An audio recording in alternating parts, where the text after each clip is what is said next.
Are mermaids real? In the early hours of one morning in June of the year 2000, while the elephants drank and washed themselves, two men drowned in a nearby dam in Mondoro, Zimbabwe. Drownings happen frequently enough, especially during the rainy season, but what shocked the locals was why the terrible tragedy happened. Apparently, the two men died attempting to capture a mermaid. The mermaid wasn't always a resident of the dam, according to the wife of the local headman, but one day after it was built, she saw that a mermaid had come to live in the dam. After that, strange things started to occur. Sometimes, as the sun rose, women would go to the dam to do their laundry, only to discover that the water was muddy for no reason. Another time, the headman's son walked to the dam as dusk was falling, followed by his dog. He was seated on a rock close to the water with his dog by his side. He then heard his dog scream, tremble, and suddenly vanish into the dam. He sprung to his feet in terror and ran away, vowing to never return. His father insisted that it was a warning. Dogs are allegedly hated by mermaids. But mermaid stories are not uncommon in Zimbabwe. It's general knowledge that mermaid belief is popular across the nation. In 2012, construction of new reservoirs in Zimbabwe came to an end because mermaids scared all the construction workers away. After workers were too afraid to return to the locations, the Water Resources Minister told a parliamentary committee that the only way to deal with the mermaid issue is to make traditional beer and have rites performed to pacify the spirits. Last year, during a prayer ritual held in the Muzagwenzi River, 3 people went missing and were allegedly captured by mermaids. It was further claimed that while praying at the stream,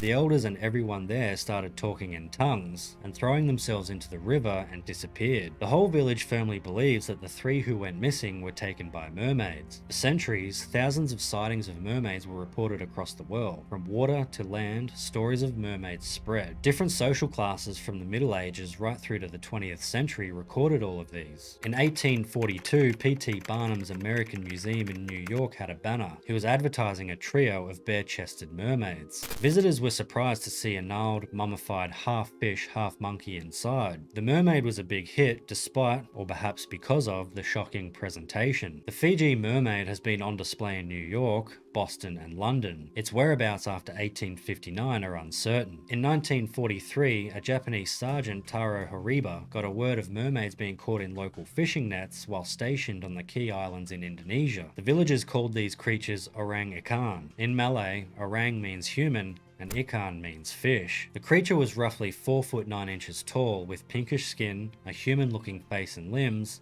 spikes along its head, and a mouth like a carp. When he was shown a dead mermaid himself, he tried to get the interest of Japanese scientists, but nothing ever happened. In 1967, a mermaid encounter was reported by a group of tourists aboard a ferry in Canada. They claimed to have seen a silvery blonde mermaid. She was eating a salmon while watching the waves break over her tail. The city announced a $25,000 reward for the mermaid's capture, but no one came forward. Some saw the mermaid and believed she was real, while others believed she was a hoax. In 2009, a mermaid was spotted frolicking in the waves near the shore by almost a dozen individuals in Kiryat Yam, Israel. This was not a one-time occurrence. Multiple mermaid sightings occurred over the course of a few months. The Israeli government took notice and offered $1 million to anyone who could obtain credible footage of the mermaid, but no proof was ever brought in. In 2021, a stand-up comedian and comedy writer, Tony Woods, was on a podcast with Joe Rogan. Tony shared that he once spotted a merman. In Seychelles, Africa, he recalls seeing this merman spanning at least 10 to 12 feet long, approaching him in the water. The creature came out of the water like a missile, before rising to the surface and revealing that it was half fish, half human. According to him, the mermaid didn't look feminine at all, but looked like a man. This year, videos on TikTok and YouTube have been circulating about alleged mermaid sightings. One video was about a girl named Lilith who was claiming she was friends with a mermaid named Layla. They would hang out together and go swimming, and she would go scuba diving to spend time with the mermaid. And in the videos, you can see a silhouette of a mermaid. In the Philippines, another video shows a mermaid had been caught and transported in General Santos port. There are also dedicated users on TikTok and YouTube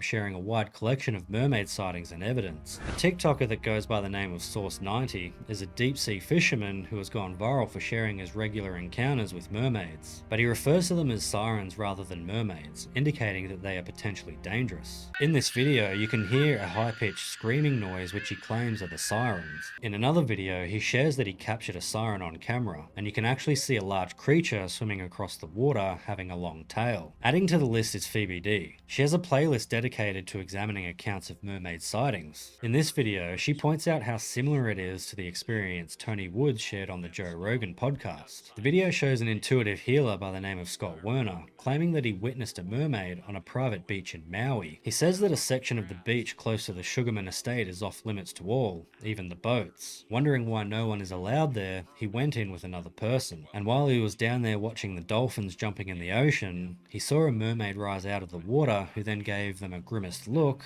and then swam away. There's a place right to the side of the Sugarman estate that's all fenced off. They've got signs saying you can't go in here. Me and Wayne Dyer were looking at it, and I says, I wonder why they don't let people go in there. And we were out on the grass looking out at the whales jumping, and out of the water came this huge mermaid. Must have been 12, 14 feet tall. And it's definitely a mermaid, because when it came up, looked at us, and Wayne Dyer was there with me.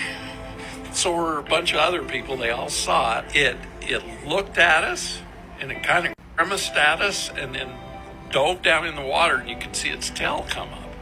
And I was like, holy cow, we just saw a mermaid. And came to find out there's mermaids, and they've got a deal with the Hawaiian government that nobody can go in that area. They don't even let boats go in that area. And it's just right off mountain. This experience very much reminds me of the mermaid encounter that Tony Woods also experienced in Africa. Now, I know I've already posted this before, but in case you missed it, I saw a mermaid. Really? Yeah. When? In Seychelles, Africa. You saw an actual mermaid? That's what it was. It was a swimming person. Really? Me and him get in the water.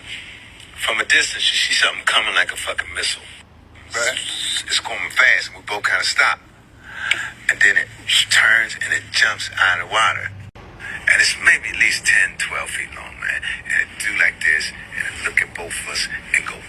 yeah, these stories are eerily similar. If you want to watch the longer version of Tony Woods' experience, click the comment right here.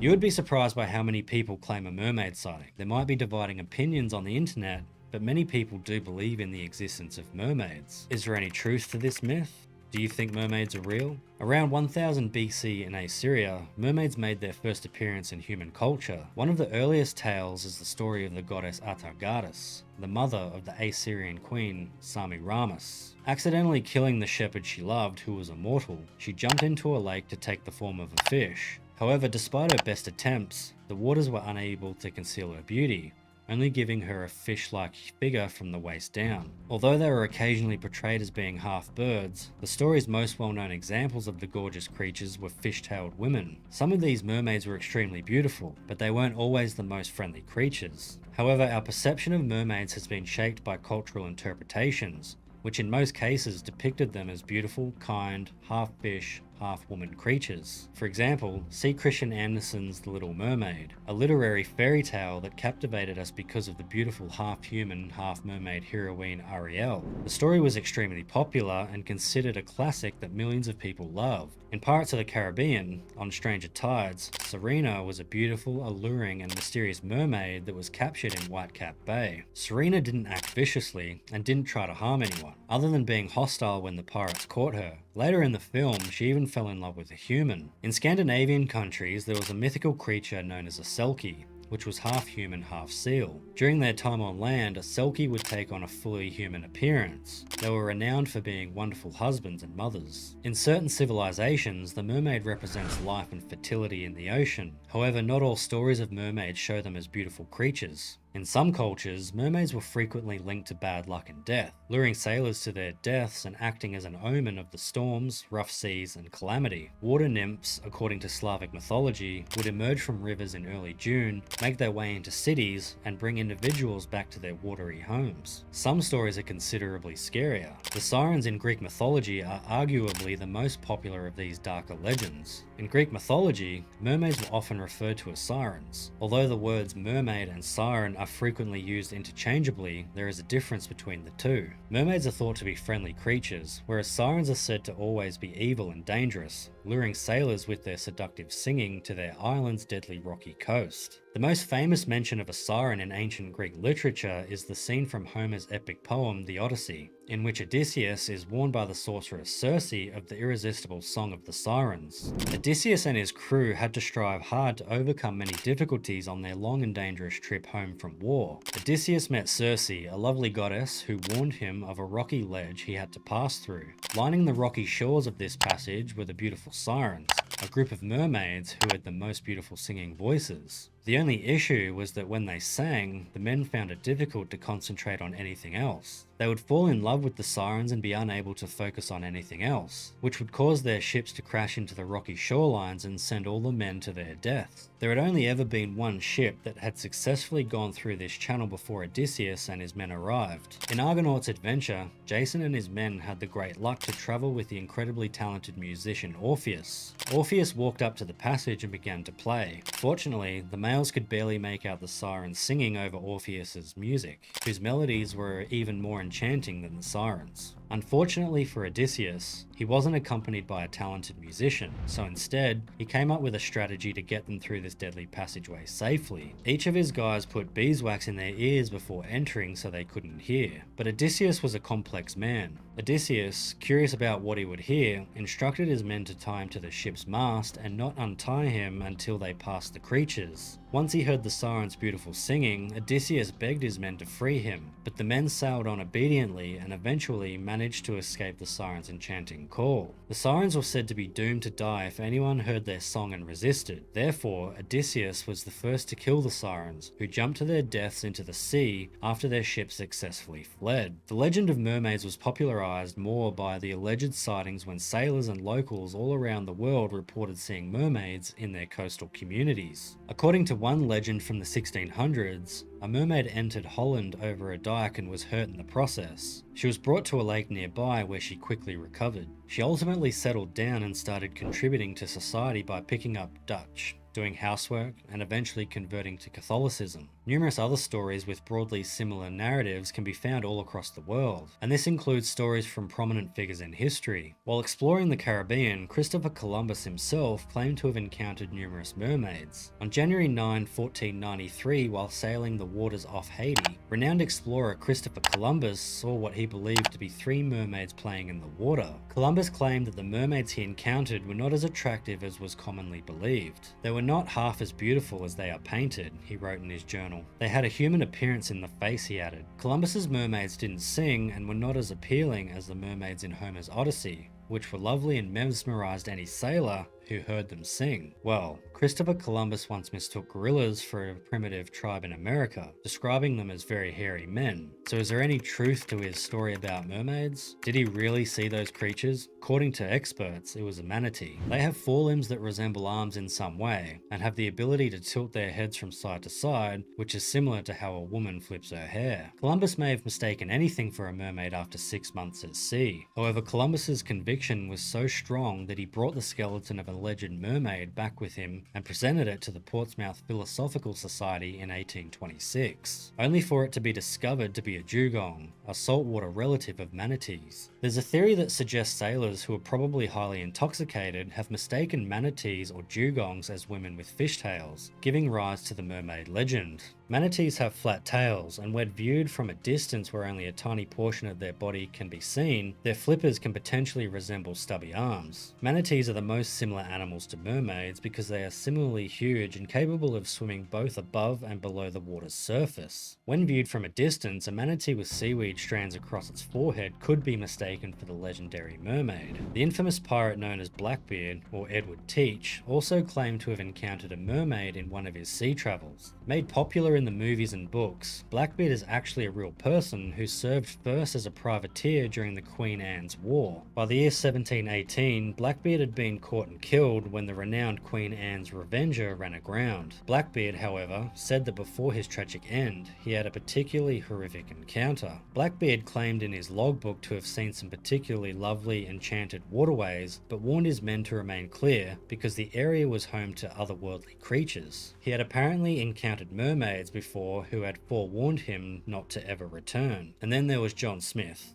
Yes, the John Smith that became infamous after Pocahontas. The story was, in 1614, shortly after reaching the West Indies, he witnessed a mermaid swimming about with the utmost grace. Her long green hair gave her an original character that was by no means unattractive, he observed, and she had huge eyes, a finely shaped nose that was slightly short, and well-formed ears that were quite long. But the widely cited account of Smith's mermaid encounter may not have been written by Smith himself, but was fabricated by the author, Alexandra Dumas, according to historians. People continued to report mermaid sightings even today, but most of them are hoaxes. A short documentary was broadcasted on Animal Planet around 2013, showing footage of a mermaid taken by a submarine crew. It was among those documentaries produced by Animal Planet showing the existence of mermaids. Unfortunately, it was potentially all faked. It even prompted a swarm of phone calls to the National Oceanic and Atmospheric Administration from viewers who wanted to know the truth about mermaids, but the documentary was, for some reason, taken down. For thousands of years, mermaids have been regularly depicted in art, film, music, and literature.